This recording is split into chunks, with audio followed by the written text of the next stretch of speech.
ಪಾರ್ವತಿ ಅವರೇ ಮತ್ತು ವರುಣ್ ಸರ್, ಈಗ ಜೀವನ ಶೈಲಿ ಸರಿ ಇಲ್ಲ. ಎಲ್ಲರೂ ಅದೇ ಹೇಳೋದು, ಈಗಿನ ಲೈಫ್ ಸರಿ ಇಲ್ಲ, ಮೊದಲು ತುಂಬ ಚೆನ್ನಾಗಿತ್ತು. ಸೊ ಆ ಥರ ಜೀವನ ಬದಲಾಗ್ತಾ ಇದೆ, ತುಂಬ ಫಾಸ್ಟ್ ಆಗ್ತಾ ಇದೆ, ಆದರೆ ಗೊಂದಲನೂ ಇದೆ ಎಲ್ರಿಗೂ. ಈ ಜೀವನ ಶೈಲಿಯಿಂದ ಲೈಫ್ ಸ್ಟೈಲ್ ಡಿಸಾರ್ಡರ್ಸ್ ಬರ್ತಾ ಇದೆ, ಮೆಟಬಾಲಿಕ್ ಡಿಸಾರ್ಡರ್ ಅಂತಾರೆ. ಸೊ ಯಾವ್ಯಾವ ಥರ ಪ್ರಾಬ್ಲಮ್ಸ್ ಆಗ್ಬೋದು ಈ ಜೀವನ ಶೈಲಿ ಸರಿ ಇಲ್ಲದೆ ಹೋದರೆ? ಈಗ ನೀವು ಹೇಳಿದ್ರಿ ಜೀವನ ಫಾಸ್ಟ್ ಆಗ್ತಿದೆ, ಬದಲಾಗ್ತಿದೆ, ಜೊತೆಗೆ ತಪ್ಪಾಗ್ತಿದೆ. ತಪ್ಪಾದ ಜೀವನ ಶೈಲಿಯಿಂದ ಬರ್ತಿರ್ಕಂಥ ರೋಗಗಳೇ ಇತ್ತೀಚಿನ ದಿನದಲ್ಲಿ ನಾವು ಜಾಸ್ತಿ ಕಾಣ್ತಾ ಇರೋದು. ಈಗ ನಾವು ಅದರಲ್ಲಿ ಅಗ್ರಸ್ಥಾನದಲ್ಲಿ ನಾವು ನೋಡೋದೇನಪ್ಪ ಅಂದರೆ ಒಬೆಸಿಟಿ. ಈಗ ಹೆಂಗಂದರೆ ಜನ ಬಂದವರಿಗೆಲ್ಲ, ಈಗ ನಿಮ್ಗೆ ಡಾಕ್ಟರ್ ನೀವು ಯಾರೇ ಕೇಳಿ, ಪೇಷಂಟ್ ಏನೇ ಬಂದು ಹೇಳಿದ ತಕ್ಷಣ ಸ್ವಲ್ಪ ತೂಕ ಜಾಸ್ತಿ ಇದೆ, ತೂಕ ಇಳಿಸ್ಕೊಳ್ಳಿ. ತುಂಬ common suggestion every doctor gives, ತೂಕ ಇಳಿಸ್ಕೊಂಬಿಡಿ ಕಮ್ಮಿ ಆಗುತ್ತೆ ಅಂತ. ಯಾಕೆ ತೂಕ ತೂಕ ತೂಕ ಯಾಕೆ ಇಷ್ಟೊಂದು ತೂಕ ಜಾಸ್ತಿ ಆಗಿ ತೂಕ ಇಳಿಸೋ ಕಡೆ ಜನರ ಪ್ರಾಬ್ಲಮ್ ಸ್ಟಾರ್ಟ್ ಆಗಿದೆ? ಯಾಕಂದರೆ ತೂಕ ಹೆಚ್ಚಾಗೋದ್ರಿಂದ ಅತಿ ಹೆಚ್ಚು ರೋಗಗಳು ಇವಾಗ ನಮ್ಮನ್ನು ಕಾಡ್ತಾ ಇದೆ. ತೂಕ ಯಾಕೆ ಹೆಚ್ಚಾಗುತ್ತೆ? ತೂಕ ಲೈಫ್ ಸ್ಟೈಲಿಂದ ಹೆಚ್ಚಾಗುತ್ತೆ. ಸರಿಯಾದ ಜೀವನ ಪದ್ಧತಿ ಇಲ್ಲ, ಬೆಳಗ್ಗೆಯಿಂದ ಸಂಜೆ ತನಕ ನಮ್ಮದು ಶೈಲಿ ಸರಿ ಇಲ್ಲ. ಸೊ ಇಂಡೈರೆಕ್ಟ್ ಆಗಿ ಅದು ತೂಕ ಹೆಚ್ಚಾಗೋದ್ರಿಂದ ಬೇರೆ ಬೇರೆ ಬೇರೆ ರೋಗಗಳು ಕಾಣಿಸ್ಕೊತಿದೆ. ಫಾರ್ ಎಕ್ಸಾಂಪಲ್, ಇವಾಗ ಹೆಣ್ಣು ಮಕ್ಕಳಲ್ಲಿ ಜಾಸ್ತಿ ಕಾಣಿಸ್ಕೊತಾ ಇರೋದು PCOD, PCOS. ಎಲ್ಲಾದರೂ ಕೇಳಿ ಋತುಚಕ್ರದ ಸಮಸ್ಯೆಗಳು, ಇನ್ಫರ್ಟಿಲಿಟಿ ಹೈ ರೇಟಲ್ಲಿ ಇಂಕ್ರೀಸ್ ಆಗ್ತಾ ಇರೋದು, ಜೊತೆಗೆ ಥೈರಾಯ್ಡ್ ಸಮಸ್ಯೆಗಳು, ಜೊತೆಗೆ ಆಂಗ್ಸೈಟಿ. ಸಣ್ಣ ಸಣ್ಣ ಮಕ್ಕಳಲ್ಲಿ ಆಂಗ್ಸೈಟಿ, ಅಯ್ಯೋ ಮೂಡ್ ಸರಿ ಇಲ್ಲ, ನಂಗೆ ಅದು ಮಾಡೋಕ್ಕಾಗ್ತಿಲ್ಲ, ಇದು ಮಾಡೋಕ್ಕಾಗ್ತಿಲ್ಲ. ಸೊ ಎಲ್ಲ ಒಂದಕ್ಕೊಂದು ಚೈನ್ ಲಿಂಕ್. ಇದು ಹೇಗಾಗ್ತಿದೆ ಅಂದರೆ ಜೀವನ ಶೈಲಿ ಪದ್ಧತಿಯಲ್ಲಿ ಸರಿಯಾಗಿ ಕ್ರಮವಾಗಿ ನಾವು ಜೀವನ ನಡೆಸ್ತಾ ಇರೋದಕ್ಕೆ ಎಷ್ಟು ರೋಗಗಳು ನಮ್ಮನ್ನು ಕಾಡ್ತಾ ಇದೆ. ಸೊ ಈಗ ನಾವು ಒಂದೊಂದಾಗಿ ಅದನ್ನು ಡಿಸ್ಕಸ್ ಮಾಡೋಣ. ಈಗಿನ ಕಾಲದಲ್ಲಿ ತುಂಬ ಜಾಸ್ತಿ ಕಾಣಸಿಗೋದು ಯಾವುದಪ್ಪ ಅಂದರೆ ಒಬೆಸಿಟಿ. ಇದಕ್ಕೆ ಸ್ಥೌಲ್ಯ ಅಂತ ಕರೀತಾರೆ. ಸ್ಥೌಲ್ಯ ಅಂದರೆ ಶರೀರಕ್ಕೆ ಬೇಕಾಗಕ್ಕಿಂತ ಜಾಸ್ತಿ ತೂಕ ಇರ್ತಕ್ಕಂಥದ್ದೇ ಸ್ಥೌಲ್ಯ. ಈಗ ಇವತ್ತು ಹೇಗೆ ನನಗೆ ಓವರ್ ವೇಟ್ ಅಂತ ಹೇಳಿ ಯಾರು ಅನ್ಕೋಬೇಕು ಅಂದರೆ BMI ಇಂಡೆಕ್ಸ್ ಅಂತ ಇದೆ. BMI ಇಂಡೆಕ್ಸ್ ಅಪ್ಪ ಅಂದರೆ ಅದಕ್ಕೆ ಕ್ಯಾಲ್ಕುಲೇಟ್ ಮಾಡೋಕ್ಕೆ ನೀವು ಗೂಗಲಲ್ಲಿ ಹುಡುಕಿದ್ರು ಸಿಗ್ತದೆ. ನಾನೀಗ 6 ಅಡಿ ಇದ್ದೀನಿ, ನಾನು 90 kg ಇದ್ದೀನಿ, ನಾನು ಓವರ್ ವೇಟಾ ಅಥವಾ ನಾನು ಕರೆಕ್ಟ್ ಇದ್ದೀನಾ ಅನ್ನೋ ಪ್ರಶ್ನೆ ತುಂಬ ಜನಕ್ಕೆ ಇರುತ್ತೆ. ಈ BMI ಇಂಡೆಕ್ಸ್ನ ಹೆಂಗೆ ಕ್ಯಾಲ್ಕುಲೇಟ್ ಮಾಡೋದು ನೋಡಿದರೆ ನೀವು ಓವರ್ ವೇಟ್ ಇದ್ದೀರಾ, ಒಬೇಸ್ ಇದ್ದೀರಾ ಅಥವಾ ಕಡಿಮೆ ಅಂಡರ್ ವೇಟ್ ಇದ್ದೀರಾ ಅನ್ನೋದು ಗೊತ್ತಾಗುತ್ತೆ. ಈ ಅಬೌಟ್ 25 to 30 ರೇಂಜಲ್ಲಿದ್ದರೆ BMI ಇಂಡೆಕ್ಸು ಅದು ಒಬೇಸ್ ಅಂತ ಅರ್ಥ. 20 to 25 ಇದ್ದರೆ ಓವರ್ ವೇಟ್ ಅಂತ ಅರ್ಥ. ಬಿಲೋ 20 ಇದ್ನಪ್ಪ ಅಂದರೆ ಅಂಡರ್ ವೇಟ್ ಅಂತ ಅರ್ಥ. ಈ ಬಿಟ್ವೀನ್ ರೇಂಜಸ್ಸಲ್ಲಿ ನಿಮ್ಮದು ಯಾವ್ದು ಬರ್ತದೆ ಅಂತ ನೋಡಿಕೊಂಡು ನೀವು ಒಬೇಸ್ ಇದ್ದೀರೋ ಓವರ್ ವೇಟ್ ಇದ್ದೀರೋ ಅನ್ನೋದನ್ನ ಡಿಸೈಡ್ ಮಾಡ್ಬೋದು, ಆಯಿತಾ. ಈ ಒಬೇಸಿಟಿ ಎಷ್ಟಿದೆ ಇಂಡಿಯಾದಲ್ಲಿ ಅಂತ ಬರೋಣ. 135 to 140 million adults in between the age of 18 to 25 ಒಬೇಸಿಟಿಯಿಂದ ಬಳಲ್ತಿದ್ದಾರೆ. ಅದರಲ್ಲಿ 35-40% ಜನರು ಅರ್ಬನ್ ಏರಿಯಾದಲ್ಲಿ ವಾಸ ಮಾಡೋವಂಥ ಜನರು. ನಗರದಲ್ಲಿ ಇರ್ತಕ್ಕಂಥ ಜನರಿಗೆ ಈ ಒಬೇಸಿಟಿ ಜಾಸ್ತಿ ಇರೋದು. ಅದಕ್ಕೆ ತುಂಬ ಕಾರಣಗಳಿರ್ಬೋದು. ಈ ಸ್ಟ್ಯಾಟಿಸ್ಟಿಕ್ಸ್ ನೋಡೋದಾದರೆ ಈ 135-140 ಮಿಲಿಯನ್ ಜನ ತುಂಬ ಈ ಗಾಬರಿ ಆಗೋಂಥ ವಿಷಯ. ಈ ನಮ್ಮ ಸಂಹಿತೆಯಲ್ಲಿ ಅಥವಾ ನಮ್ಮ ಶಾಸ್ತ್ರದಲ್ಲಿ ಹೇಳ್ತಾರೆ ಅಷ್ಟನಿಂದಿತ ಪುರುಷ ಅಂತ ಹೇಳ್ತಾರೆ ಚರಕ. ಅಂದರೆ 8 ಜನರನ್ನು ಅಥವಾ 8 ರೋಗಿಗಳನ್ನ ಅತ್ಯಂತ ಒಂದು ಡೇಂಜರಸ್ ರೋಗ ಅಂತ ಹೇಳ್ಬೋದು, ಪರಿಗಣನೆ ಮಾಡ್ಬೋದು. ಅಂಥ ವ್ಯಕ್ತಿಗಳಲ್ಲಿ ಒಬೆಸಿಟಿ, ಸ್ಥೌಲ್ಯ ಅನ್ನೋದು ಮೊದಲೇದು. ಯಾಕಂದರೆ ತುಂಬ ರೋಗಗಳು ಸ್ಥೌಲ್ಯದಿಂದನೇ ಹುಟ್ಟೋದು. ಆಚಾರ್ಯನ ಪ್ರಕಾರ ನೀವು ಹೇಳಿದ್ರೆ ಒಬೆಸಿಟಿ ಇಸ್ ದ ಅಗ್ರಸ್ಥಾನದಲ್ಲಿ ಇವಾಗ ಕಾಡ್ತಿರೋದು. ಏನಕ್ಕೆ, ಏನು ಲಕ್ಷಣಗಳು, ಏನು ಕಾರಣಗಳು ಈ ಒಬೆಸಿಟಿಗೆ ಅಂತಂದರೆ, ಮೊದಲನೇದು ಅಗೇನ್ ತಪ್ಪಾದ ಜೀವನ ಶೈಲಿ, ಸೆಡೆಂಟ್ರಿ ಲೈಫ್ ಸ್ಟೈಲ್. ಅಂದರೆ ಕೆಲಸ ಇಲ್ಲ ಜನಕ್ಕೆ, ಅಷ್ಟೊಂದು ಸೆಡೆಂಟ್ರಿ ಲೈಫ್ ಸ್ಟೈಲ್ ಇವಾಗ ಸ್ಟಾರ್ಟ್ ಆಗಿಬಿಟ್ಟಿದೆ. And food style, all junk foods, ಎಲ್ಲ ತಿನ್ನೋದೇ ತಪ್ಪು ಆಹಾರಗಳು, ಸೀಸನಲ್ಲಿ ಕರೆಕ್ಟಾಗಿ ತಿನ್ನಬೇಕಾಗಿರೋಂಥ ಆಹಾರಗಳನ್ನ ಸೇವಿಸದೇ ಇರೋದು. ಆಮೇಲೆ ಸರಿಯಾಗಿ ಬಾಡಿಗೆ ಎಕ್ಸಸೈಸ್ ಇಲ್ಲದೆ ಇರೋದು, ಯೋಗ ವ್ಯಾಯಾಮಗಳು ಇವಾಗ ಇಲ್ಲ ಜನಕ್ಕೆ. ಜೊತೆಗೆ ಹಗಲು ನಿದ್ರಿಸುವುದು ಇತ್ತೀಚಿನ ದಿನಗಳು ಜಾಸ್ತಿ ಆಗ್ಬಿಟ್ಟಿದೆ. ರಾತ್ರಿ ಎಲ್ಲ ಫೋನ್ ನೋಡ್ಕೊಂಡು, ವೆಬ್ ಸೀರೀಸ್ ನೋಡ್ಕೊಂಡು, ಮೂವೀಸ್ ನೋಡ್ಕೊಂಡು ಎಚ್ಚರ ಇರೋದು, ಮಧ್ಯಾಹ್ನ ಎಲ್ಲ ನಿದ್ದೆ ಮಾಡೋದು. ಇದು ಮೊದಲನೇ ಕಾರಣ ಒಬೆಸಿಟಿಗೆ.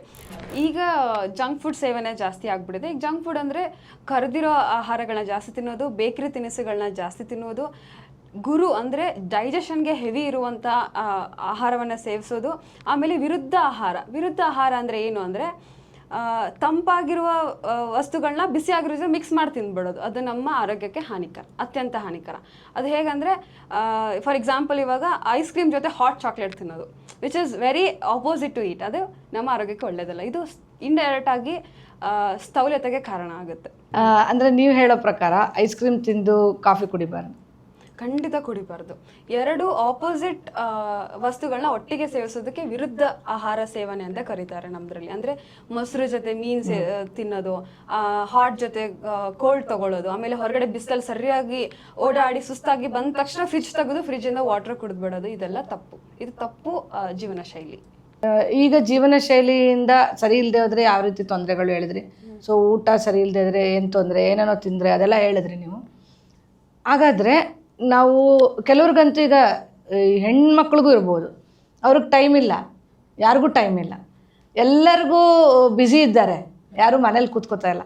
ಈ ಥರ ಒಂದು ಸಮಯದಲ್ಲಿ ಸಂದಿಗ್ಧ ಪರಿಸ್ಥಿತಿ ಅಂದ್ಕೊಳ್ಳಿ ಆರೋಗ್ಯದ ದೃಷ್ಟಿಯಿಂದ, ಅವ್ರು ಏನು ಮಾಡಬೇಕು? ಹಾಗಾದರೆ ಏನು ತಿನ್ನಬೇಕು? ಅವ್ರಿಗೆ ಅವ್ರ ಅಡುಗೆ ಅವ್ರಿಗೆ ಮಾಡ್ಕೊಳ್ಳೋಕ್ಕೂ ಸಮಯ ಇಲ್ಲ, ಆವಾಗ ಏನು ಮಾಡಬೇಕು? ಈಗ ಎಲ್ಲರೂ ಹೇಳೋದು ಅದೇ, ನನಗೋಸ್ಕರ ಮಾಡ್ಕೊಂಡು ತಿನ್ನೋಕ್ಕಾಗಲ್ಲ ಅನ್ನೋದನ್ನೇ ತುಂಬ ಜನ ಹೇಳ್ತಾರೆ, ಆಯಿತಾ. ಕೆಲವು ಸಿಂಪಲ್ಲಾಗಿ ಕೆಲವೊಂದು ಮನೆಯಲ್ಲೇ ಮಾಡ್ತಕ್ಕಂಥ ಡಯಟ್ ಹೇಳ್ತೀನಂತೆ. ಈಗ ತಮಗೋಸ್ಕರ ಅಡುಗೆ ಮಾಡಿ ತಿನ್ನಬೇಕಂತ ಏನಿಲ್ಲ. ಈಗ ಫೈಬರ್ ರಿಚ್ ಫುಡ್ ಯಾವುದ್ಯಾವುದ್ರಲ್ಲಿದೆ? ವೆಜಿಟೇಬಲ್ಸಲ್ಲಿ, ಫ್ರೂಟ್ಸಲ್ಲಿ ಸಿಗ್ತದೆ. ಸಿಂಪಲ್ಲಾಗಿ ಪ್ರತಿದಿನ ಬೆಳಿಗ್ಗೆ ನಾವು ಫೈಬರ್ ಜಾಸ್ತಿ ಇರ್ತಕ್ಕಂಥ ಆಹಾರ ಸೇವನೆ ಮಾಡಿ 0 ಕಾರ್ಬೋಹೈಡ್ರೇಟ್ನ ಮೇಂಟೈನ್ ಮಾಡಿದರೆ ಮಧ್ಯಾಹ್ನದವರೆಗೂ ತುಂಬ ತೂಕ ಇಳಿತದೆ. ಅಂದರೆ ಇಂಟರ್ಮಿಟೆಂಟ್ ಫಾಸ್ಟಿಂಗ್ ಅಂತ ಹೇಳ್ತಾರೆ. ರಾತ್ರಿ ಸೂರ್ಯಾಸ್ತದ ಟೈಮಲ್ಲಿ ಊಟ ಮಾಡಿದರೆ ನೆಕ್ಸ್ಟ್ ಬೆಳಗ್ಗೆ 9-10 ಗಂಟೆವರೆಗೂ ಯಾವುದನ್ನು ತಿಂದೇ ಇದ್ದಾಗ 14ರಿಂದ 16 ತಾಸು ಇಂಟರ್ಮಿಟೆಂಟ್ ಫಾಸ್ಟಿಂಗ್ ಇದ್ದಾಗ ನಮಗೆ ಸಿಗಬೇಕಾದಂಥ ಗ್ಲೂಕೋಸ್ ಅಂಶ ಕಡಿಮೆ ಆಗ್ತದೆ. ಗ್ಲೂಕೋಸ್ ಅಂಶ ಕಡಿಮೆ ಆದಾಗ ಮಾತ್ರ ನಮ್ಮ ಫ್ಯಾಟ್ ಬ್ರೇಕ್ ಡೌನ್ ಆಗಿ ರಕ್ತಕ್ಕೆ ಎನರ್ಜಿನ ತೊಗೊಂಬರ್ತದೆ. ಈಗ ಎಕ್ಸಾಂಪಲ್, ಈಗ ನಮ್ಮ ಹತ್ರ ಜೇಬಲ್ಲಿ ದುಡ್ಡಿದೆ, ನಾವು ATMಗೆ ಹೋಗಿ ದುಡ್ಡು ಬಿಡಿಸೋದಿಲ್ಲ. ನಮ್ಮ ಹತ್ರ ಜೇಬಲ್ಲಿ ದುಡ್ಡು ಖಾಲಿ ಆದಾಗ ಮಾತ್ರ ನಾವು ATMಗೆ ಹೋಗಿ ದುಡ್ಡು ಬಿಡಿಸೋದು. ಹಾಗೆ ರಕ್ತದಲ್ಲಿ ಗ್ಲೂಕೋಸ್ ಅಂಶ ಕಡಿಮೆ ಆಗಬೇಕು ಅಂದರೆ ಎನರ್ಜಿ ಕಡಿಮೆ ಆಗಬೇಕು, ಆವಾಗೇ ಡೆಪಾಸಿಟ್ ಆಗಿರ್ತಕ್ಕಂಥ ಫ್ಯಾಟು ಬ್ರೇಕ್ ಡೌನ್ ಆಗಿ ರಕ್ತಕ್ಕೆ ಸೇರ್ತದೆ. ಸೊ ನಾವು ಅದಕ್ಕೆ ಟೈಮ್ ಕೊಡಬೇಕು. ಅದಕ್ಕೋಸ್ಕರ ಇಂಟರ್ಮಿಟೆಂಟ್ ಫಾಸ್ಟಿಂಗು ತುಂಬ ಹೆಲ್ಪ್ಫುಲ್ಲು. ಅಂದರೆ ರಾತ್ರಿ ಊಟ ಸಂಜೆ ಸೂರ್ಯಾಸ್ತದ ಒಳಗೆ ಆಗಬೇಕು, ಅಲ್ಲಿಂದ ಬೆಳಿಗ್ಗೆ 9-10 ಗಂಟೆವರೆಗೂ ಯಾವುದೇ ಫುಡ್ಡನ್ನು ತಗೋಬಾರ್ದು. ಅಂದರೆ ನೀರು, ಹಾಲು, ಮಜ್ಜಿಗೆ ಈ ಥರದ್ದು ಓಕೆ, ಅದನ್ನು ಬಿಟ್ಟು ಕಾರ್ಬೋಹೈಡ್ರೇಟ್ಸ್ ಯಾವುದು ಹೋಗಬಾರ್ದು. ಆ ರೀತಿ ಇದ್ದರೆ ಫ್ಯಾಟ್ ಬರ್ನ್ ಪ್ರೊಸೀಜರು ಬೇಗ ಆಗುತ್ತೆ.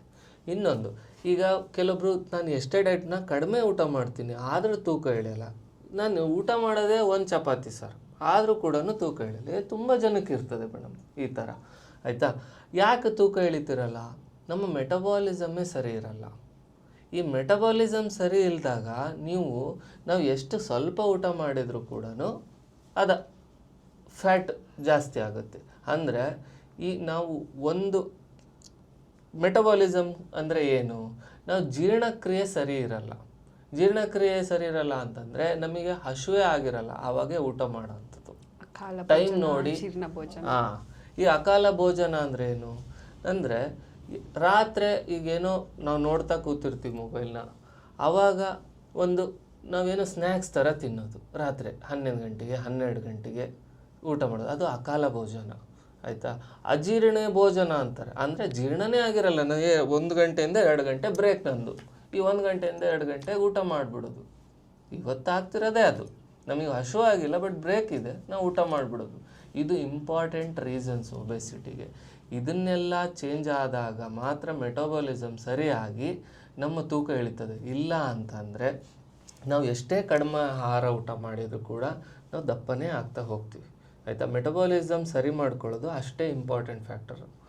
ಈಗ ಕೆಲವೊಂದು ಮೆಟಬಾಲಿಸಮ್ ಸರಿ ಮಾಡಲಿಕ್ಕೆ ಏನು ಮಾಡಬೇಕು? ಮನೆಯಲ್ಲೇ ಬೆಳಿಗ್ಗೆ ಎದ್ದು ಖಾಲಿ ಹೊಟ್ಟೆಯಲ್ಲಿ 200 ml ಬಿಸಿನೀರನ್ನ ತಗೊಂಡು ಅದಕ್ಕೆ ಅರ್ಧ ಚಮಚೆ ಜೀರಿಗೆ ಪುಡಿ, ಅರ್ಧ ಚಮಚೆ ಅಜ್ವಾನದ ಪುಡಿ, ಅರ್ಧ ಚಮಚೆ ಶುಂಠಿ ರಸ, ನಿಂಬೆಹಣ್ಣಿನ ರಸ, ಮತ್ತು ಸೈಂಧವ ಉಪ್ಪು ಪಿಂಕ್ ಸಾಲ್ಟ್ ಅಂತ ಕರೀತಾರೆ. ಆ ಉಪ್ಪು ಹಾಕಿ ಬೆಳಿಗ್ಗೆ ಪ್ರತಿನಿತ್ಯ ಖಾಲಿ ಹೊಟ್ಟೆಯಲ್ಲಿ ಕುಡಿಯೋದ್ರಿಂದ ಮೆಟಬಾಲಿಸಮ್ ಸರಿ ಆಗ್ತಾ ಬರ್ತದೆ. ಆಯಿತಾ? ಇದನ್ನು ಫಸ್ಟು ನಾವು ಡಯಟ್ ಮಾಡಬೇಕಾದ್ರೆ ಬೆಳಿಗ್ಗೆ ಎದ್ದು ಖಾಲಿ ಹೊಟ್ಟೆಯಲ್ಲೇ ಇದನ್ನು ಕುಡಿದು ಪ್ರತಿನಿತ್ಯ ದಿನನ ಸ್ಟಾರ್ಟ್ ಮಾಡಬೇಕು. ಆವಾಗ ನಾವು ಏನೇ ಡಯಟ್ ಮಾಡಿದ್ದು ಕೂಡ ಹೆಲ್ಪ್ ಆಗುತ್ತೆ. ಬೆಳಿಗ್ಗೆ 9 ಗಂಟೆಗೆ ಫೈಬರ್ ರಿಚ್ ಫುಡ್ ಇರ್ತಕ್ಕಂಥ ತರಕಾರಿಗಳು ಅದನ್ನೆಲ್ಲ ತಿಂದರೆ 12 ಗಂಟೆಗೆ ಒಂದು ಲಂಚ್ ಮಾಡಬೇಕು. ಆ ಲಂಚ್ ಯಾವ ರೀತಿ ಇರಬೇಕಪ್ಪ ಅಂದರೆ, ಈಗ ನಿಮಗೆ ಒಂದು ಎಕ್ಸಾಂಪಲ್ ಸಿಂಪಲ್ಲಾಗಿ ಕ್ಯಾಲೋರಿ ಡೆಫಿಸಿಟ್ ಇರ್ತಕ್ಕಂಥ ಲಂಚ್ ತೊಗೊಳ್ಬೇಕು. ಕ್ಯಾಲೋರಿ ಡೆಫಿಸಿಟ್ ಅಂದರೆ ಹೆಂಗೆ ಕ್ಯಾಲ್ಕುಲೇಟ್ ಮಾಡಬೇಕು? ಎಕ್ಸಾಂಪಲ್ಲು ಒಂದು ಸಿಂಪಲ್ಲಾಗಿ ಎಲ್ಲರೂ ಗೂಗಲಲ್ಲಿ ಇವತ್ತಿಂದ ನಾನು ಏನು ತಿಂತಿದ್ದೀನಿ ಅದರಲ್ಲಿ ಎಷ್ಟು ಕ್ಯಾಲರಿ ಇದೆ ಅನ್ನೋದನ್ನ ನೋಡೋ ಅಭ್ಯಾಸ ಮಾಡಿಕೊಡಿ. ಈಗ ನಾನು ಒಂದು ಚಪಾತಿ, ಒಂದು ಮೀಡಿಯಮ್ ಸೈಜ್ ವೀಟ್ ಚಪಾತಿ, ಅದು ಗೋಧಿಯ ಚಪಾತಿ 196 ಕ್ಯಾಲರೀಸ್ ಸಿಗ್ತದೆ. ಅದೇ ಒಂದು ಜೋಳದ ರೊಟ್ಟಿ, ಅದೇ ಸೈಜ್ ಇರ್ತಕ್ಕಂಥ ಜೋಳದ ರೊಟ್ಟಿ 98 ಕ್ಯಾಲರೀಸ್ ಇರ್ತದೆ. ಈ ಒಂದು ಜೋಳದ ರೊಟ್ಟಿ, 2 ಜೋಳದ ರೊಟ್ಟಿ ಒಂದು ಚಪಾತಿಗೆ ಸಮ ಆಯಿತು. ಬಾಡಿಗೆ ಏನು ಹೋಗ್ತಿದೆ ಅನ್ನೋದು ಗೊತ್ತಿಲ್ಲ, ಅದು ಲಾಸ್ಟ್ಗೆ ಎನರ್ಜಿಯಾಗಿ ಕನ್ವರ್ಟ್ ಆಗೋದು. ನಾವೇನ್ ತಿಂದ್ವಿ ಅಂತ ಬಾಡಿಗೆ ಗೊತ್ತಾಗಲ್ಲ. ಅಲ್ಟಿಮೇಟ್ಲಿ ಅದು ಕನ್ವರ್ಟ್ ಆಗೋದು ಕ್ಯಾಲರೀಸ್. ಟೋಟಲ್ ಡೇಸ್ ಅಲ್ಲಿ ನಾವೇನ್ ತಿಂದಿದ್ದೀವಿ, ಅಲ್ಟಿಮೇಟ್ಲಿ ಎಷ್ಟು ಕ್ಯಾಲರೀಸ್ ತಿಂದಿದ್ದೀವಿ ಅನ್ನೋದು ಅಷ್ಟೇ ಗೊತ್ತಾಗೋದು. ಆ ರೀತಿ ಇರ್ತದೆ. ಆಯಿತಾ? ಸೊ ನಾವು ತಿನ್ನೋ ಅಂಥ ಆಹಾರ ಎಷ್ಟು ಕ್ಯಾಲರೀಸ್ ಇದೆ ಅನ್ನೋದು ನೋಡಿ ತಗೊಂಡಾಗ ಮಾತ್ರ ನಿಮಗೆ ವೆಯ್ಟ್ ಲಾಸ್ ಆಗ್ತದೆ. ಒಬ್ಬ ಹೆಲ್ದಿ ಅಡಲ್ಟ್ಸ್ಗೆ ಪರ್ ಡೇ 1000 to 1500 ಕ್ಯಾಲರೀಸ್ ಸಿಕ್ಕರೆ ಇಸ್ ಮೋರ್ ದೆನ್ ಇನಫ್. ಇವತ್ತಿನ ಲೈಫ್ ಸ್ಟೈಲಲ್ಲಿ ವೆಯ್ಟ್ ಲಾಸ್ ಮಾಡಬೇಕಂದ್ರೆ 1000 to 1200 ಕ್ಯಾಲರೀಸಿಗೆ ನಾವು ರಿಸ್ಟ್ರಿಕ್ಟ್ ಮಾಡಬೇಕು. ಆಯಿತಾ? ಈಗ ಒಂದು ಚಪಾತಿ 200 ಕ್ಯಾಲರೀಸು, ಒಂದು ಸೌತೆಕಾಯಿ 10 ಕ್ಯಾಲರೀಸ್ ಇರ್ತದೆ. 10 to 15 ಕ್ಯಾಲರೀಸ್ ಒಂದು ಸೌತೆಕಾಯಿ. ಅಂದರೆ ಒಂದು ಚಪಾತಿ ತಿನ್ನೋದು ಒಂದೇ, 20 ಸೌತೆಕಾಯಿ ತಿನ್ನೋದು ಒಂದೇ. ಯಾವುದು ಬೇಗ ಹೊಟ್ಟೆ ತುಂಬಬೇಕು ಅದರಿಂದ ಕ್ಯಾಲರೀಸ್ ಕಡಿಮೆ ಸಿಗಬೇಕು, ಅದನ್ನು ನೋಡಿ ತಿನ್ನೋದ್ರಿಂದ ವೆಯ್ಟ್ ಲಾಸು ಬೇಗ ಆಗುತ್ತೆ. ಸೊ ನೀವು ಹೇಳಿದ ಪ್ರಕಾರ ಇಂಟರ್ಮಿಟೆಂಟ್ ಫಾಸ್ಟಿಂಗ್ ಅಂತ ಹೇಳಿದ್ರೆ, ಮತ್ತು ಈ ಕ್ಯಾಲರೀಸ್ ಎಲ್ಲ ಬರ್ನ್ ಆಗೋಕ್ಕೆ ಯಾವ ಥರ ನಾವು ಇದು ಮಾಡಬೇಕು, ಸೊ ಅದೆಲ್ಲ ಹೇಳಿದ್ರೆ, ಅಂದರೆ ಈ ಕ್ರೇವಿಂಗ್ ಅಂತಾರಲ್ಲ ಸರ್, ನೀವು ಹೇಳಿದ್ಮೇಲೆ 7:30ಗೆ ತಿಂತೀವಿ, ನನಗೂ ಅದು ಸಮಸ್ಯೆನೇ. 7:30ಗೆ ತಿಂತೀವಿ, ಮತ್ತು ನಮ್ಗೆ 9:30 ಹಸುವಾಗುತ್ತೆ. ತಿಂದೇ ಹೋದರೆ ನಮ್ಗೆ ಆಗದೇ ಇಲ್ಲ, ಆ ಥರ ಇರುತ್ತೆ ತುಂಬ ಜನ. ಒಬೆಸಿಟಿ ಇರೋರಿಗೆ ಪ್ರಮುಖವಾಗಿ ಆ ಸಮಸ್ಯೆ ಇರುತ್ತೆ. ಸೊ ಆವಾಗ ಕ್ರೇವಿಂಗ್ ಇದ್ದರೆ ನಮ್ಗೇನೋ ತಿನ್ಬೇಕು ಅನ್ಸಿದ್ರೆ ಏನು ತಿನ್ಬೇಕು? ಹೌದು, ಹಸುವಾದಾಗ ರಾತ್ರಿ ಹಾಗೆ ಖಾಲಿ ಹೊಟ್ಟೆಯಲ್ಲಿ ಇದ್ರೆ ಅದರಿಂದನೂ ತೊಂದರೆ ಜಾಸ್ತಿ. ಈಗ ಹಸುವಾದಾಗ ಕ್ರೇವಿಂಗ್ ಆಗ್ತದೆ. ಹಸುವಾಗೋದು ಹಂಗರ್ ಬೇರೆ, ಕ್ರೇವಿಂಗ್ ಬೇರೆ. ಕ್ರೇವ್ ಆಗೋದು ನಾಲ್ಗೆಗೆ, ಹಂಗರ್ ಆಗೋದು ಹೊಟ್ಟೆಗೆ. ಆಯಿತಾ? ಕ್ರೇವಿಂಗ್ಸಿಗೆ ನಮಗೆ ಇಷ್ಟ ಆಗೋದೇನು? ಚಾಕ್ಲೇಟ್ಸು, ಬಿಸ್ಕಿಟು, ಚಿಪ್ಸು, ಈ ಥರದ ವಸ್ತುಗಳ ಮೇಲೆ ಕ್ರೇವಿಂಗ್ಸ್ ಆಗ್ತದೆ. ಅದೇ ಮುಂದೆ ಒಂದು ಕ್ಯಾರೆಟು, ಒಂದು ಆ್ಯಪಲ್ನು ಅದನ್ನಿಟ್ಟರೆ ಅದ್ರ ಮೇಲೆ ಕ್ರೇವ್ ಆಗಲ್ಲ. ನಾವು ಕ್ರೇವ್ ಆದಾಗೂ ಕೂಡ ನಮಗೆ ಹಸು ಆಯಿತಾ, ಕ್ರೇವಿಂಗ್ ಆಯಿತಾ, ಆವಾಗೂ ಕೂಡ ನಾವು ಚೂಸ್ ಮಾಡ್ತಕ್ಕಂಥ ಫುಡ್ಡು ಅದೇ ಥರ ಆಗಿರಬೇಕು. ಒಂದು ಸೌತೆಕಾಯಿ, ಹೊಟ್ಟೆ ಹಸು ಆಯಿತಾ, ಒಂದು ಸೌತೆಕಾಯಿ ತಿನ್ನಿ, 10 ಕ್ಯಾಲರೀಸು, ಅದರಲ್ಲಿ ಏನೂ ಸಿಗಲ್ಲ ನಮ್ಮ ಬಾಡಿಗೆ. ಅದರಿಂದ ಮಲ್ಟಿವಿಟಮಿನ್ಸ್ ಸಿಗ್ತದೆ ಹೊರತು ಯಾವುದು ಕೂಡ ಕೆಟ್ಟ ಅಂಶಗಳು ಯಾವುದು ಸಿಗಲ್ಲ. ಹೊಟ್ಟೆನೂ ತುಂಬ್ತದೆ, ಅದರಿಂದ ಹಾನಿನೂ ಆಗಲ್ಲ. ಆ ರೀತಿ ಫುಡ್ ಸೆಲೆಕ್ಷನ್ ಮಾಡೋದು ವೆರಿ ಇಂಪಾರ್ಟೆಂಟು. ಈಗ ನಾವು ಒಂದೇ ಒಂದು ಡೈರಿ ಮಿಲ್ಕ್ 25 ಗ್ರಾಮ್ಸ್ ಚಾಕ್ಲೇಟಲ್ಲಿ, ಒಂದು ಸ್ಕೂಪ್ ಐಸ್ ಕ್ರೀಮ್ ಆಲ್ಸೋ, ಒಂದು 25 ಗ್ರಾಮ್ ಚಾಕ್ಲೇಟಲ್ಲಿ minimum 300 to 350 calories. So one complete meal is equal to one chocolate. ಒಂದು ಚಾಕ್ಲೇಟ್. ಇಡೀ ಒಂದು ಮೀಲ್ನ ನಾವು 300 ಕ್ಯಾಲರೀಸಿಗೆ ನಾವು ಕಟ್ ಡೌನ್ ಮಾಡ್ತೀವಿ. ಅದೇ ಒಂದು ಚಾಕ್ಲೇಟ್ ತಿಂದು ಹಾಳು ಮಾಡ್ಕೊಬೋದು. ಈಗ ನಾವು ಇಡೀ 1 ಅವರ್ ಕಂಟಿನ್ಯೂಸ್ ಬ್ರಿಸ್ಕ್ ವಾಕ್ ಅಂದರೆ ನಾನ್ ಸ್ಟಾಪ್ ಫಾಸ್ಟಾಗಿ ವಾಕ್ ಮಾಡಿದರೆ ಎಷ್ಟು ಕ್ಯಾಲರೀಸ್ ಬರ್ನ್ ಆಗ್ತದೆ? ಅಂದಾಜು ನಾವು 1 ನಿಮಿಷನೂ ರೆಸ್ಟ್ ಮಾಡದೆ ಕಂಟಿನ್ಯೂಸ್ 1 ಅವರ್ ವಾಕಿಂಗ್ ಮಾಡಿದರೆ 150 ಕ್ಯಾಲರೀಸ್ ಬರ್ನ್ ಆಗುತ್ತೆ. ಎಷ್ಟು? 150 ಕ್ಯಾಲರೀಸ್ ಬರ್ನ್ ಆಗುತ್ತೆ. ನಾವು ಒಂದು ಚಾಕ್ಲೇಟ್ ತಿಂದು ಇಡೀ 1 ತಾಸು ವ್ಯಾಯಾಮ ಮಾಡಿದ್ದನ್ನು ಹಾಳು ಮಾಡ್ಕೊತೀವಿ. ನಮಗೆ ಅನ್ಸೋದು ನಾವು ವಾಕಿಂಗ್ ಮಾಡ್ತಿದ್ದೀನಿ, 1 hour ವಾಕಿಂಗ್ ಮಾಡಿ ಬಂದೆ, ಐ ನೀಡ್ ದಿಸ್ ಅಂತ ಹೇಳಿ ಒಂದು ಬಾಯಲ್ಲಿ ಒಂದು ಪೀಸ್ ಇಟ್ಟರೆ ಮುಗೀತು, ನೀವು ಮಾಡಿದ್ದೆಲ್ಲ ವೇಸ್ಟು. ಹಾಗಾಗಿ ಕ್ರೇವಿಂಗ್ಸ್ ಬರಲಿ, ಹಸುವಾಗಲಿ, ಆ ಟೈಮಲ್ಲಿ ನಮಗೆ ಕ್ಯಾಲರಿ ಡಿಫಿಸಿಟ್ ಇರ್ತಕ್ಕಂಥ ಆಹಾರನೇ ರೂಢಿ ಮಾಡಿ. ಬಟ್ ಇದು ಮನಸ್ಥಿತಿ, ಬಾಡಿ ಗೆಟ್ ಅಡ್ಜಸ್ಟೆಡ್. ಒಂದು 3-4 days ಆದ ತಕ್ಷಣ ಆ ರೊಟೀನ್ಗೆ ಬಾಡಿ ಅಡ್ಜಸ್ಟ್ ಆಗಿಬಿಡ್ತದೆ. ಒಂದು 14 hours 16 hours fasting is nothing. Once body get adjusted ಆದಮೇಲೆ ಹಸುವಾದಾಗೆಲ್ಲ ಸ್ವಲ್ಪ ನೀರು ಕುಡಿತಾ ಇದ್ದರೆ ಅದು ಸೆಟ್ ಆಗ್ತಾ ಹೋಗ್ಬಿಡುತ್ತೆ. 14 hours ಫಾಸ್ಟ್ ಮಾಡೋದ್ರಿಂದ ಬೇಗ ವೆಯ್ಟ್ ಲಾಸ್ ಆಗುತ್ತೆ. ಅಂದರೆ ಯಾವಾಗ ಮಧ್ಯದಲ್ಲಿ ಹಸುವಾದ್ರೂ ಒಂದು ದ್ರವಾಹಾರ ಆ ಥರ ದ್ರವಾಹಾರ, ನೀರು, ಬಿಸಿನೀರು, ಮಜ್ಜಿಗೆ ಆ ಥರ ತಗೋಬೋದು. ಸರ್, ಈಗ ನೀವು ಇಷ್ಟು ಜೀವನ ಶೈಲಿ ಮತ್ತು ಈಗ ನೀವು ಜೀವನ ಶೈಲಿ ಬಗ್ಗೆ ಮತ್ತು ಆಹಾರ ಹೇಗೆ ಸೇವಿಸಬೇಕು, ಅದು ಒಬೆಸಿಟಿ ಹೇಗೆ ಕಡಿಮೆ ಮಾಡ್ಕೋಬೇಕು ಅನ್ನೋದನ್ನು ತುಂಬ ಚೆನ್ನಾಗಿ ಹೇಳಿದ್ರಿ. ಅಂದರೆ ನಮ್ಗೆ ಸಾಮಾನ್ಯ ಜನರಿಗೂ ಅರ್ಥ ಆಗಂಗೆ ಹೇಳಿದ್ರಿ. ಮತ್ತು ಇದರಲ್ಲಿ ಪಂಚಕರ್ಮದ ಒಂದು ಪಾತ್ರ ಏನು ಅಂತ. ಈ ಸ್ಥೌಲ್ಯ ಅಥವಾ ಒಬೆಸಿಟಿ ಅಂತ ಅನ್ನೋದು ಕಫಮೇಧ ವಿಕಾರ ಅಂತ ಅಂತೀವಿ. ಕಫದಿಂದ ಹುಟ್ಟತಕ್ಕಂಥ ರೋಗ. ಆ್ಯಂಡ್ ಮೇಧಧಾತು ಅಂದರೆ ಫ್ಯಾಟ್ ಟಿಶ್ಯೂ ಜಾಸ್ತಿ ಇರ್ತಕ್ಕಂಥ ಅಥವಾ ಫ್ಯಾಟ್ ಟಿಶ್ಯೂ ಮೆಟಬಾಲಿಸಮ್ ಹ್ಯಾಂಪರ್ ಆಗಿರ್ತಕ್ಕಂಥ ಒಂದು ಡಿಸೀಸು ಈ ಸ್ಥೌಲ್ಯ. ಹಾಗಾಗಿ ಇದಕ್ಕೆ ಶೋಧನ ಬಹಳ ಇಂಪಾರ್ಟೆಂಟ್ ಆಗ್ತದೆ. ಅಂದರೆ ಸರ್, ಅದು ಉತ್ತರೋತ್ತರ ಪೋಷಣ. ಈಗ ನಾವು ತಿನ್ನೋ ಆಹಾರ ಫಸ್ಟು ರಸ ಆಗುತ್ತೆ, ರಸದಿಂದ ರಕ್ತ, ರಕ್ತದಿಂದ ಮಾಂಸ, ಮೇದ, ಅಸ್ಥಿ, ಮಜ್ಜ, ಶುಕ್ರ, ಹೀಗೆ ಹೇಳ್ತಾರೆ ಆಚಾರ್ಯ. ಅಂದರೆ ಒಂದರಿಂದ ಒಂದು ಪೋಷಣೆ ಆಗ್ತಾ ಬರುತ್ತೆ. ಈ ಸ್ಥೌಲ್ಯದಲ್ಲಿ ಏನಾಗುತ್ತೆ, ಅದು ಮೇದಕ್ಕೆ ಬಂದು ನಿಂತು ಬಿಡುತ್ತೆ, ಅಂದರೆ ಫ್ಯಾಟ್ ಟಿಶ್ಯೂಗೆ ಬಂದು ನಿಂತು ಬಿಡುತ್ತೆ. ನೆಕ್ಸ್ಟ್ ಅಸ್ಥಿ ಪೋಷಣೆ ಆಗಲ್ಲ. ಸೊ ಕಾಮನ್ ಆಗಿ ನೀವು ಅಬ್ಸರ್ವ್ ಮಾಡಿ, ಯಾರೇ ಒಬ್ಬಸಿದ್ರು ಅವರಿಗೆ ಆರ್ಥ್ರೈಟಿಸ್ ಅಂದರೆ ಕಾಲು ನೋವು, ಮಂಡಿ ನೋವು ಪ್ರಾಬ್ಲಮ್ ಇರ್ತದೆ. ಮಂಡಿ ಇಸ್ ನಥಿಂಗ್ ಬಟ್ ಅಸ್ಥಿ ಅಂದರೆ ಬೋನ್ಸ್ ಪೇನಲ್ಲಿ ಕಾಣಿಸ್ಕೊಳ್ಳುತ್ತೆ. ಅದು ನಥಿಂಗ್ ಬಟ್ ನೆಕ್ಸ್ಟ್ ಉತ್ತರೋತ್ತರ ಪೋಷಣೆ ಆಗ್ತಿಲ್ಲ, ಅಲ್ಲಿಗೆ ಬಂದು ನಿಲ್ತಾ ಇದೆ, ಮೇದ ಜಾಸ್ತಿ ಆಗ್ತಾ ಇದೆ, ಫ್ಯಾಟ್ ಟಿಶ್ಯೂ ಬೆಳೀತಾ ಇದೆ. ನೆಕ್ಸ್ಟ್ ಒಂದು ಅಸ್ಥಿ ಅಥವಾ ಮಜ್ಜ ಅಂದರೆ again synovial fluid in between the joints, ಅದಕ್ಕೂ ಪೋಷಣೆ ಆಗ್ತಿಲ್ಲ, ಶುಕ್ರಕ್ಕೂ ಪೋಷಣೆ ಆಗ್ತಿಲ್ಲ. ಸೊ ಅದು ಇಂಟರ್ಲಿಂಕ್ಡ್. ಉತ್ತರೋತ್ತರ ಪೋಷಣೆ ಆಗೋದು ಅದೇ ಮೆಟಬಾಲಿಸಮ್ಗೆ ಕನೆಕ್ಷನ್. ಉತ್ತರೋತ್ತರ ಪೋಷಣೆ ಕರೆಕ್ಟ್ ಆದರೆ ಮಾತ್ರ ಅವ್ರದ್ದು ಮೆಟಬಾಲಿಸಮ್ ಸರಿಯಾಗಿದೆ ಅಂತ ಅರ್ಥ. ಹಾಗಾಗಿ ಇದರಲ್ಲಿ ಶೋಧನ ಥೆರಪೀಸು ಭಾಳ ಇಂಪಾರ್ಟೆಂಟ್ ಆಗ್ತದೆ. ಶೋಧನ ಅಂದರೆ ಈ ಪಂಚಕರ್ಮದಲ್ಲಿ ವಮನ, ವಿರೇಚನ ಇದನ್ನು ಮಾಡಿಬಿಟ್ಟು ಕೆಲವು ಲೇಖನ ಬಸ್ತಿ ಅಂತ ಕೊಡ್ತೀವಿ. ಕೆಲವೊಂದು ಫ್ಯಾಟ್ ರೆಡ್ಯೂಸ್ ಆಗೋಂಥ ಎನೆಮಗಳನ್ನ ಕೊಡೋವಂಥದ್ದು. ಅದ್ರ ಜೊತೆಗೆ ಊದ್ವರ್ತನ ಅಂದರೆ ಏನು ಅಂದರೆ ಕೆಲವು ಮೆಡಿಸಿನ್ ಇಂದ ತಯಾರು ಮಾಡಿರ್ತಕ್ಕಂಥ ಚೂರ್ಣಗಳು, ಪೌಡರ್ ಮಸಾಜ್ ಮಾಡೋದ್ರಿಂದ ಏನಾಗುತ್ತೆ, ಫ್ಯಾಟ್ ಬರ್ನ್ ಬೇಗ ಆಗುತ್ತೆ. ಅದನ್ನು 7 days 15 days ಈ ರೀತಿ ಕ್ರಮ ಹಾಕ್ಕೊಂಡು ಪೇಷಂಟಿಗೆ ಮಾಡೋದ್ರಿಂದ ಬೇಗ ಮೆಟಬಾಲಿಸಮ್ ಸರಿಯಾಗಿ ಬೇಗ ವೇಟ್ ಲಾಸ್ ಆಗುತ್ತೆ.